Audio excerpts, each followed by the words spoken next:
اے اہل غزہ صبر کرو، اللہ سے مدد چاہو، جنت تمہاری منتظر ہے۔ آج اہل فلسطین پر اور اہل غزہ پر جتنا ظلم ہو رہا ہے اللہ کی پناہ ہے۔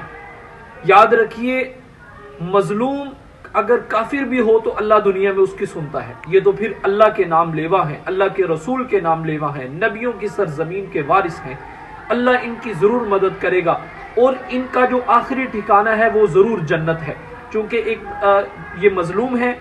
تو ایسے ہی نبی علیہ السلام کے دور میں حضرت عمار بن یاسر اور ان کے والدین بلکہ ان کا جو گھرانہ تھا وہ مسلمان ہوا، تو ان کی قوم نے ان پر انتہائی ظلم کیا، اتنا ظلم کیا کہ انسان دیکھ نہیں سکتا تھا۔